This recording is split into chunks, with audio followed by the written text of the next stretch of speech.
আমরা প্রতিনিয়ত বড় বড় ঋণ খেলাপিদের কথা শুনি, কিন্তু ছোট বা কুটির শিল্পের ঋণের আড়ালে ব্যাংকিং খাতে কি ভয়ানক খেলা চলছে তা কি আমরা জানি? আজ আমি সেই অজানা অধ্যায়টি আপনাদের সামনে উন্মোচন করতে যাচ্ছি। আর হ্যাঁ, ভিডিওর একদম শেষে আমি আপনাদের এমন কিছু গোপন ও গুরুত্বপূর্ণ তথ্য দেব যা আপনারা পূর্বে কখনই কল্পনাই করতে পারেননি। তাই ভিডিওটি না টেনে একদম শেষ পর্যন্ত আমার সাথেই থাকুন। বর্তমানে আমাদের দেশের এই ক্ষুদ্র ও মাঝারি শিল্পখাতের ঋণের একটা বিশাল অংশ এখন খেলাপির খাতায় চলে গেছে। একদম হালনাগাদ তথ্য অনুযায়ী সিএমএসএমই শিল্পখাতে মোট ৭২,৫৯৯ কোটি টাকার ঋণ এখন খেলাপিতে পরিণত হয়েছে।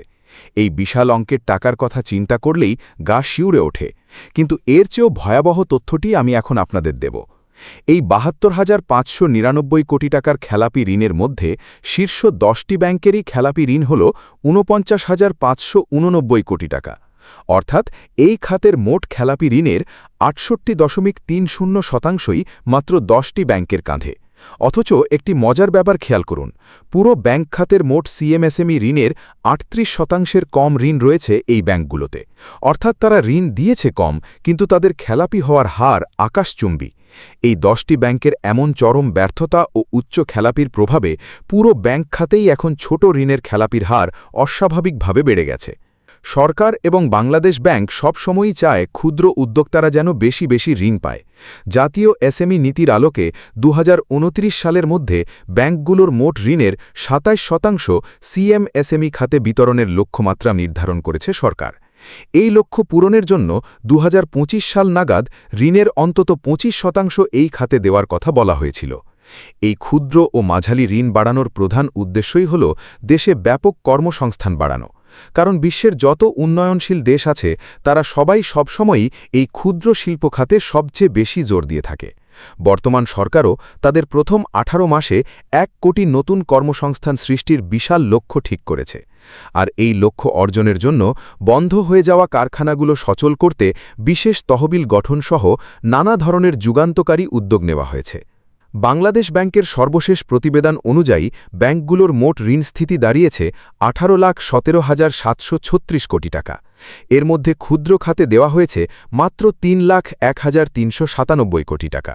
অর্থাৎ মোট বিতরণ করা ঋণের মাত্র ১৬.৫৮% পেয়েছে ক্ষুদ্র উদ্যোক্তারা। অথচ এর আগের চিত্র যদি আমরা দেখি, গত জুন মাস পর্যন্ত ব্যাংক ও আর্থিক প্রতিষ্ঠানের মোট ১৮,২২,০০০ কোটি টাকা ঋণের মধ্যে ক্ষুদ্র খাতে ছিল ৩,১১,০০০ কোটি টাকা, যা ছিল মোট ঋণের ১৭.০৭%। শুধু তাই নয়, ২০২৪ সাল পর্যন্ত মোট ঋণের ১৮.৪০% এবং ২০২৩ সাল পর্যন্ত মোট ঋণের ১৯.১১% ছিল এই ক্ষুদ্র খাতে। এর মানে দাঁড়াচ্ছে বছরের পর বছর ধরে ক্ষুদ্র উদ্যোক্তাদের ঋণ দেওয়ার হার ক্রমান্বয়ে কমছে। এখন প্রশ্ন হল, এমনটা কেন হচ্ছে? বাংলাদেশ ব্যাংকের সংশ্লিষ্ট বিভাগের কর্মকর্তারা স্পষ্টভাবেই জানিয়েছেন যে কর্মসংস্থান সৃষ্টির লক্ষ্যে কেন্দ্রীয় ব্যাংক এসএমই ঋণ বাড়াতে ব্যাংকগুলোকে বারবার নানা নির্দেশনা দিয়ে আসছে।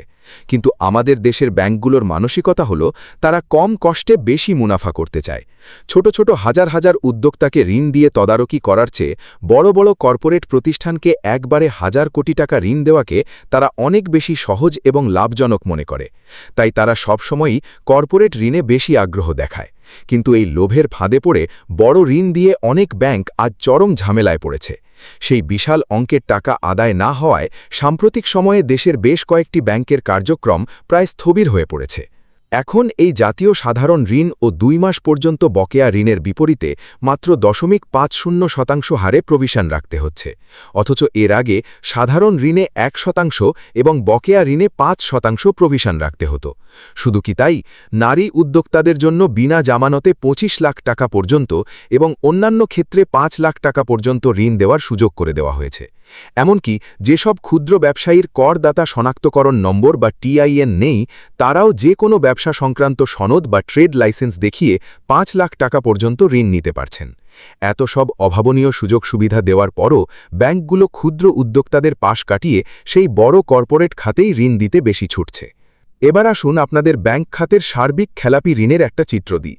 সর্বশেষ হিসেব অনুযায়ী ব্যাংক খাতের মোট ঋণের মধ্যে ৫,৫৭,২১৭ কোটি টাকা খেলাপি হয়ে গেছে। এর মানে হল আমাদের ব্যাংকগুলোর মোট বিতরণকৃত ঋণের ৩০.৬০% এখন খেলাপি। এই বিশাল অঙ্কের খেলাপির মূল কারণ কিন্তু ওই বড় বড় কর্পোরেট গ্রুপগুলো। তাদের প্রভাব এবং লুটপাটের কারণেই ব্যাংক খাতের খেলাপি আজ এই ভয়ঙ্কর পর্যায়ে পৌঁছেছে।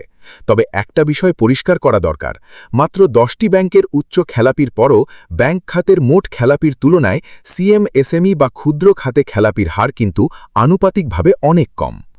এমন অনেক ভালো ব্যাংক আছে যাদের এসএমই খাতে খেলাপি ঋণ খুব সামান্য, কারণ তারা সঠিকভাবে যাচাই বাছাই করে প্রকৃত উদ্যোক্তাদের ঋণ দেয়। উদাহরণ হিসেবে আমরা দেশের শীর্ষ এসএমই ব্যাংক ব্র্যাক ব্যাংকের কথা বলতে পারি। এই খাতে ব্র্যাক ব্যাংকের মোট ঋণ রয়েছে ৩০,৫৭০ কোটি টাকা, আর এই বিশাল অঙ্কের ঋণের বিপরীতে তাদের খেলাপি ঋণ মাত্র ৬৬৯ কোটি টাকা, যা ব্যাংকটির বিতরণ করা ঋণের ২.১৯%। ব্র্যাক ব্যাংক যদি পারে, তাহলে অন্য ব্যাংকগুলো কেন পারছে না? এই প্রশ্নটি আজ আমাদের সবাইকে করতে হবে। আমি শুরুতেই বলেছিলাম শীর্ষ 10টি ব্যাংকই ক্ষুদ্র ঋণের 12টা বাজিয়েছে। চলুন এবার সেই তালিকাটি বিস্তারিতভাবে দেখি। সিএমএসএমই খাতে বিতরণ করা মোট ঋণের মধ্যে 24.09% খেলাপিতে পরিণত হয়েছে, যার 68.30%ই এই 10 ব্যাংকে। পরিমাণের বিচারে ক্ষুদ্র ঋণে খেলাপি সবচেয়ে বেশি ইসলামী ব্যাংক বাংলাদেশে। এই খাতে ব্যাংকটির মোট ঋণ 29,759 কোটি টাকা, আর এর মধ্যে খেলাপিতে পরিণত হয়েছে 9,762 কোটি টাকা। এর পরেই আছে রাষ্ট্রায়ত্ত বেসিক ব্যাংক, তাদের 8,833 কোটি টাকা ক্ষুদ্র ঋণের বিপরীতে খেলাপি হয়ে গেছে বিশাল অঙ্কের 6,169 কোটি টাকা। জনতা ব্যাংকের অবস্থা দেখুন, তাদের 11,042 কোটি টাকা এসএমই ঋণের বিপরীতে 5,947 কোটি টাকাই খেলাপি হয়ে গেছে। আরেক রাষ্ট্রায়ত্ত সোনালী ব্যাংকের ক্ষুদ্র খাতে ঋণ 15,762 কোটি টাকা, যার মধ্যে 4,948 কোটি টাকাই খেলাপি হয়ে গেছে।